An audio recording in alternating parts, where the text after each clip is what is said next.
So if you're new to the saxophone, or even if you've been playing for a while, you might get something called the G Gurgle. What is the G Gurgle? Let me see if I can give you a demonstration.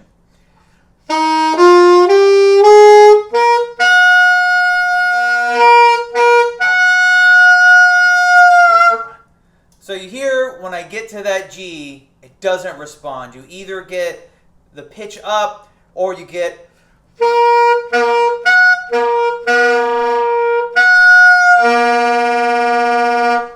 that.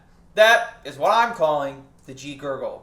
And I'm going to talk about why does that happen, what can you do to resolve it, and how you can try to make sure that it doesn't happen when you practice. Hey everybody, I'm Royce Phillips Jr. and welcome back to my channel where we talk about saxophone, musicianship, and all around different philosophies of being a musician and improving as a musician. But today we're going to talk about the G Gurgle. The G Gurgle is something that is really annoying, and it actually can happen on two different parts of the horn. You might get it on the octave G, but also if you're going down to that low C, you might get that gurgle as well.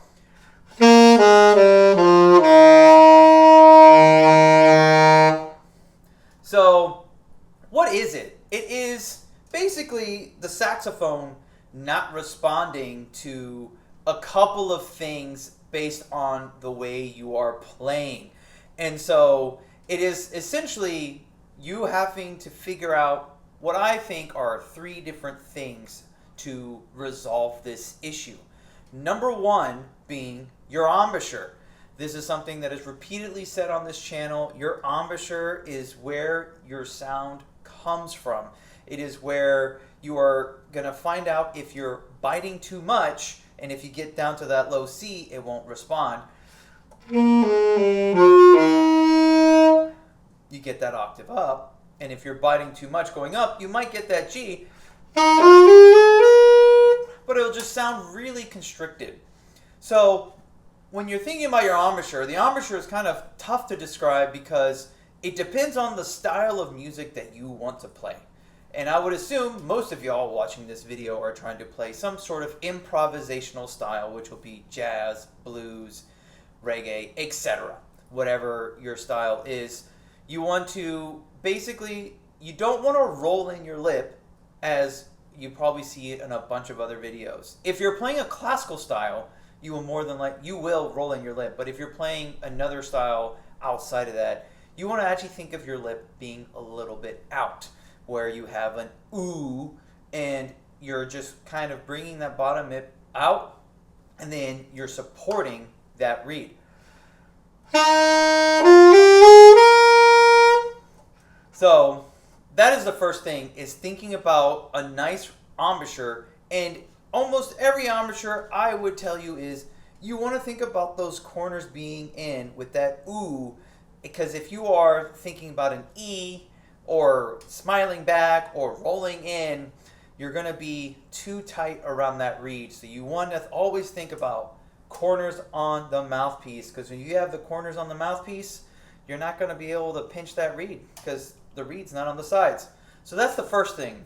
Then the second thing is your air. You want to think about your air being hot and focused, or just really focused. Like there's a difference between your air being kind of spread and you're just kind of blowing in the horn with not much support.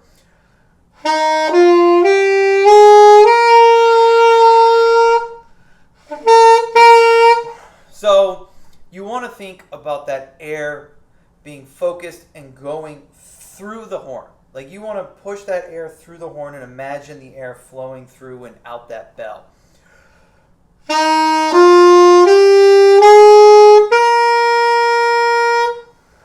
Right? And also, when I'm thinking about that air being focused, in my midsection here, I will actually feel myself getting kind of tight. You see this expansion of my lungs when I take a breath in, but then when I think about that air going out, which you might hear going against this microphone, is really focused and driven. So you have that air in, tight here, and then really pushing that air and focusing that air out.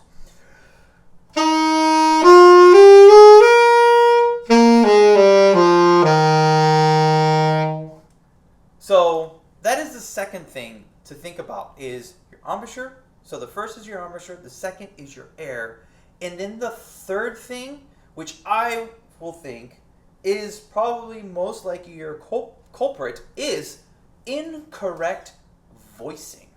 Now I actually made a video on voicings over here. It was talking about Don Cinta's book, Voicing, and how it's one of the best introductory books for voicings that I believe is out there. And it's not talked about too often in your beginner state because it seems to be more of an advanced concept. But I think it's also really important to start thinking about early on in your saxophone journey because it does affect your ability to play that G gurgle or that low C. If your tongue position or your throat position, which is your voicing, is incorrect, then you're going to get that G gurgle. So, giving you a little introductory lesson on voicing. Voicing is the effect of opening, closing, raising, lowering your tongue position. So one way to really think about how to do voicing is singing. If you sing, you're going to be Now, I'm not a singer, as you can tell, but that thing that you're doing is raising and lowering. That's what you're doing with that note. So practice doing that. Or whistling is another way. If you whistle, you have to change your tongue position to change notes. So you have that same thing if you're able to whistle. So let me show you me changing my position of my tongue, my throat, and etc. and see how that gurgle shows up and it disappears and how the pitch, the timbre changes on that note.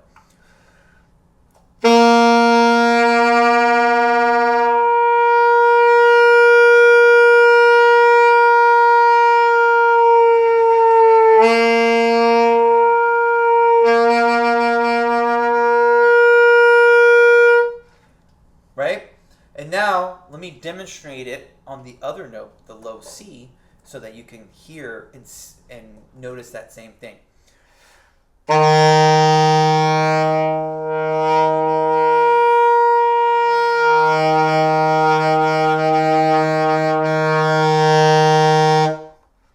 So this is something to think about when you are practicing your instrument. This is just an introductory viewpoint on voicings. It's not going to teach you the full-on ability to do voicings like overtones, but it gives you that basic introduction of how is my tongue position feeling? How is my throat feeling? Is it open? Is it constricted? How is my air being flowed in through? How's my embouchure? This is something that you can start thinking about and spending a little bit of time on why am I not getting that? Why am I getting that G gurgle?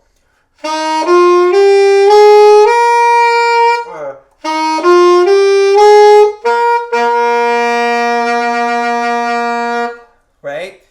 And also, something else to think about, a fourth thing could be how much mouthpiece you're taking. Are you taking too much? Are you taking too little? So these are all things to think about and experiment with. And it will take some time to experiment with, but it'll give you a better understanding of what sounds good, what doesn't sound good, and what you should and shouldn't do. This is your own self-experimentation because everyone has a different shaped mouth, different shaped oral cavity, and neck. So what might work for someone else might not work for you. So you have to do this experimentation and going through the process of trial and error and after day after day after day. And then you'll figure it out, and then once you figure it out, you'll be able to start from that low C and be able to get to that G without the gurgle.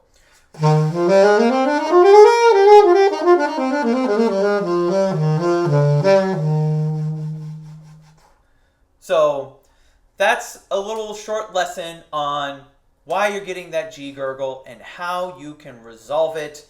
Hopefully this lesson gives you some tips and some ideas to start thinking about how the saxophone responds based on your body, because everybody is a little different. So if you enjoyed this video, please give that like button. Also, hit that subscribe button. And if you would like to get some more tips or know about some more things about saxophone and different things like that, I got a newsletter on that top link down there, and it would be great for you to join the community. I like to share a tip, the latest YouTube video that I have, and an album of the week. So hopefully you enjoyed this video. If you liked what I talked about, hit that subscribe button. Check out this video over here, which is me talking about the introductions and the best voicing book for beginners. Thank you. Have a good day.